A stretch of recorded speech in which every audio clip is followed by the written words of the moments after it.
حضرت موسیٰ علیہ السلام اور حضرت ہارون علیہ السلام کے بعد حضرت یوشع علیہ السلام منصب نبوت پر فائز ہوئے اور ان کی جانشینی حضرت موسیٰ علیہ السلام کے دوسرے رفیق حضرت کالب رحمۃ اللہ نے کی، لیکن وہ نبی نہیں تھے۔ ان کے بعد جس ہستی نے سب سے پہلے بنی اسرائیل کی روحانی قیادت اور رہنمائی فرمائی وہ حضرت حزقیل علیہ السلام ہیں۔ حضرت موسیٰ علیہ السلام سے حضرت عیسیٰ علیہ السلام تک کے طویل درمیانی عرصے میں اللہ تعالیٰ نے بنی اسرائیل میں بہت سے انبیاء کرام مبعوث فرمائے جن کی درست تعداد کا علم اللہ عز و جل ہی کو ہے۔ ان میں سے چند پیغمبروں کا تذکرہ قرآن کریم میں ہے۔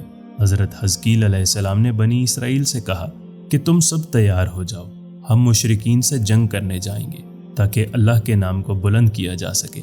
بنی اسرائیل نے جب جنگ اور جہاد کی بات سنی تو اپنی جانوں کے خوف سے بھاگ کھڑے ہوئے اور آبادی سے دور ایک وادی میں جا کر قیام پذیر ہو گئے، گویا یوں مطمئن ہو گئے کہ اب وہ موت سے محفوظ ہو گئے ہیں۔ حضرت حزقیل علیہ السلام نے ان کے اس طرح ڈر کر بھاگ جانے پر ناراض ہو کر ان کے لیے بد دعا کی، یا پھر خود اللہ بزرگ و برتر کو ان کی یہ نافرمانی بری لگی۔ بہرحال ان پر موت طاری کر دی گئی اور وہ سب کے سب موت کی آغوش میں چلے گئے۔ ایک ہفتے بعد وہاں سے حضرت حزقیل علیہ السلام کا گزر ہوا تو انہیں ان کی اس حالت پر افسوس ہوا، جس پر انہوں نے دعا مانگی، یا اللہ ان کو موت کے عذاب سے نجات دے تاکہ ان کی زندگی خود ان کے لیے اور دوسروں کے لیے عبرت و بصیرت بن جائے۔ دعا قبول ہوئی اور وہ زندہ ہو کر نمونہ عبرت و بصیرت بنے۔ قرآن کریم کی سورہ بقرہ میں ارشاد ہے، بھلا تم نے ان لوگوں کو نہیں دیکھا جو ہزاروں کی تعداد میں تھے اور موت کے ڈر سے اپنے گھروں سے نکل بھاگے تھے، تو اللہ نے ان کو حکم دیا کہ مر جاؤ، پھر ان کو زندہ بھی کر دیا۔ کچھ شک نہیں کہ اللہ لوگوں پر مہربانی رکھتا ہے، لیکن اکثر لوگ شکر نہیں کرتے۔ بنی اسرائیل کی کوئی جماعت ایک شہر میں بستی تھی۔ وہاں کوئی سخت وبا جیسے طاعون وغیرہ پھیل گئی تھی، جس پر یہ لوگ جو تقریباً 10,000 کی تعداد میں تھے گھبرا اٹھے اور موت کے خوف سے اس شہر کو چھوڑ کر 2 پہاڑوں کے درمیان ایک وسیع میدان میں جا کر قیام پذیر ہو گئے۔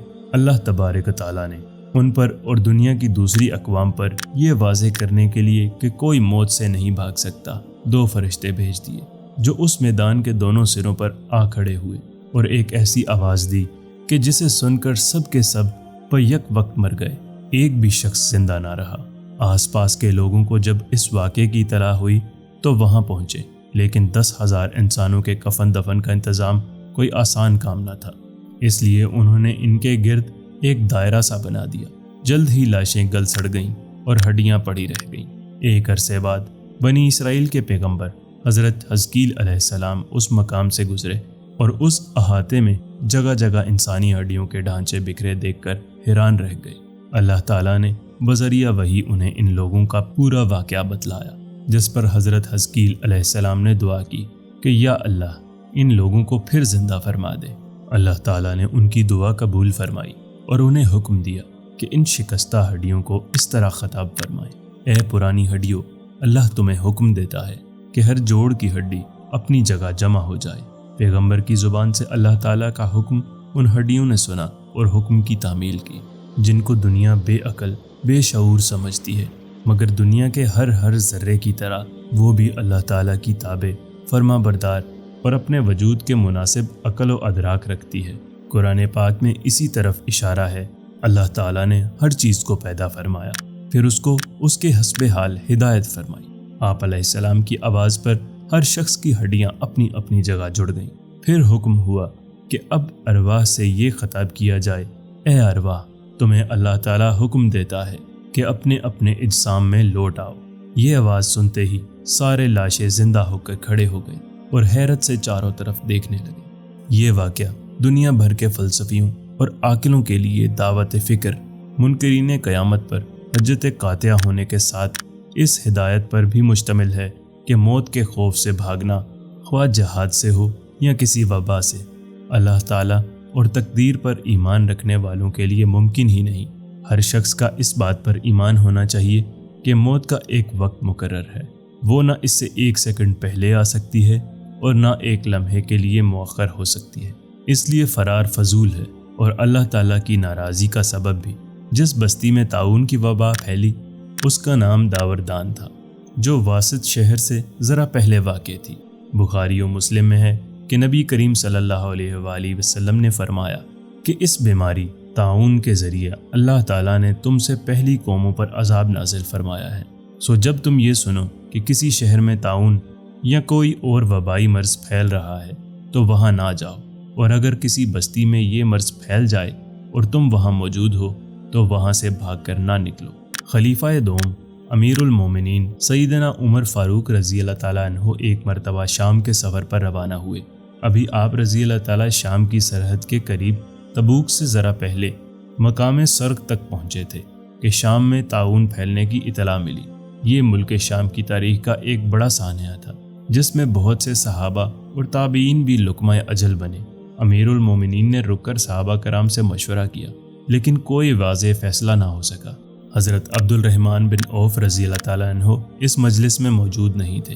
جب وہ آئے اور انہیں اس بات کا علم ہوا تو انہوں نے فرمایا کہ امیر المومنین، میں نے رسول اللہ صلی اللہ علیہ وآلہ وسلم سے سنا ہے، آپ صلی اللہ علیہ وآلہ وسلم نے فرمایا تھا کہ جب کسی علاقے میں طاعون کی وبا پھیل جائے اور تم وہاں موجود ہو تو وہاں سے راہ فرار اختیار نہ کرو، اور جب کسی علاقے کے متعلق سنو کہ وہاں وبا ہے تو وہاں مت جاؤ، کیونکہ یہ وہ بیماری ہے جس کے ساتھ تم سے پہلی امتوں کو عذاب دیا گیا۔ حضرت عمر فاروق رضی اللہ تعالیٰ عنہ نے جب یہ حدیث سنی تو آپ رضی اللہ تعالیٰ نے ملک شام میں داخل ہونے کا فیصلہ مؤخر کر دیا اور تمام رفقا کو مدینہ منورہ واپسی کا حکم دے دیا۔ حضرت حزقیل علیہ السلام اور بنی اسرائیل سے متعلق اس واقعے میں 3 نہایت اہم باتیں ہر مسلمان کو دعوت فکر دیتی ہیں۔ پہلی بات تو یہ کہ موت سے فرار ممکن نہیں، اس کا ایک وقت متعین ہے جس میں لمحوں کی بھی کمی یا زیادتی کی گنجائش نہیں۔ ارشاد باری تعالیٰ ہے کہ ہر جاندار کو موت کا مزہ چکھنا ہے۔ موت و حیات تقدیر الہی کے تابع ہے۔ سورہ انعام میں ارشاد ہے، تم جہاں بھی جاؤ گے وقت مقررہ پر موت تمہیں جا پکڑے گی، چاہے تم مضبوط قلعوں میں کیوں نہ رہ رہے ہو۔ سورہ جمعہ میں ارشاد باری ہے کہ اے پیغمبر، آپ کہہ دیجئے کہ جس موت سے تم بھاگتے پھرتے ہو وہ تو تمہارے سامنے آ کر رہے گی، پھر تم پوشیدہ اور ظاہر کے جاننے والے اللہ کی طرف لوٹائے جاؤ گے، پھر جو کچھ تم کرتے رہے ہو وہ تمہیں سب بتائے گا۔ حضرت حزقیل علیہ السلام کے واقعے سے دوسری جو اہم بات معلوم ہوئی وہ جہاد کے متعلق ہے۔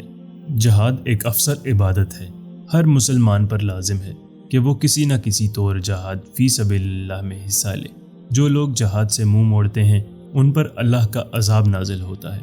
قرآن کریم میں ارشاد باری ہے، اگر تم جہاد کے اس حکم کی اطاعت کرو گے تو اللہ تمہیں اچھا اجر دے گا، اور اگر تم منہ موڑو گے جیسا کہ تم نے پہلے منہ موڑا تھا تو اللہ تمہیں دردناک عذاب دے گا۔ اسلام میں جہاد کی کئی اقسام ہیں، جیسے جہاد بالنفس، جہاد بالقتال، جہاد بالعلم، جہاد بالمال وغیرہ۔ امت مسلمہ کے ہر فرد کا فرض ہے کہ وہ اپنے آپ کو جہاد فی سبیل اللہ میں مصروف رکھے۔ جہاد اللہ تعالیٰ کی خوشنودی کا بہت بڑا ذریعہ ہے، جس کے ظاہری فوائد یا تکالیف تو ہر شخص کو نظر آ سکتے ہیں، لیکن حقیقی ثمرات باطنی ہیں جن کا تعلق آخرت سے ہے۔ حضرت حزقیل علیہ السلام کے قصے میں جو تیسری اہم بات معلوم ہوئی وہ یہ کہ اللہ کے لیے مارنے کے بعد زندہ کر دینا کچھ مشکل نہیں۔ سورہ روم میں ارشاد ہے، بس آپ رحمت الہی کے آثار دیکھیں کہ زمین کو موت کے بعد اللہ کس طرح زندہ کر دیتا ہے۔ کچھ شک نہیں کہ وہ مردوں کو زندہ کرنے والا اور ہر چیز پر قادر ہے۔ سورہ البقرہ میں ارشاد باری ہے، اور جب ابراہیم علیہ السلام نے کہا کہ اے میرے پروردگار، مجھے دکھا کہ تو مردوں کو کس طرح زندہ کرے گا، اللہ نے فرمایا، کیا تمہیں ایمان نہیں؟ جواب دیا، ایمان تو ہے لیکن میرے دل کو تسکین ہو جائے گی۔ فرمایا، اچھا 4 پرندے لو، ان کے ٹکڑے کر ڈالو، پھر ہر پہاڑ پر ان کا ایک ایک ٹکڑا رکھ دو، پھر انہیں پکارو، وہ تمہارے پاس دوڑتے ہوئے آ جائیں گے، اور جان رکھو کہ اللہ تعالیٰ غالب ہے، حکمتوں والا ہے۔ چنانچہ بعض خاص حالات میں اللہ رب العزت اپنے نبیوں اور رسولوں کی تصدیق اور تائید کے لیے دنیا میں بھی مردوں کو زندہ فرماتے ہیں، جبکہ روز قیامت تو زندہ ہونا ہی ہے۔ حضرت حزقیل علیہ السلام کے بنی اسرائیل میں رہنے کی مدت بیان نہیں کی گئی ہے۔ آپ علیہ السلام ایک عرصہ بنی اسرائیل میں ٹھہرے، پھر اللہ نے ان کو اپنے پاس بلا لیا۔ جب ان کا انتقال ہو گیا تو بنی اسرائیل اللہ سے کیے عہد کو بھلا بیٹھے۔ اور نئی نئی اختراعات و بدعات کرنے لگے، حتیٰ کہ ایک بار پھر بتوں کی پرستش میں مبتلا ہو گئے۔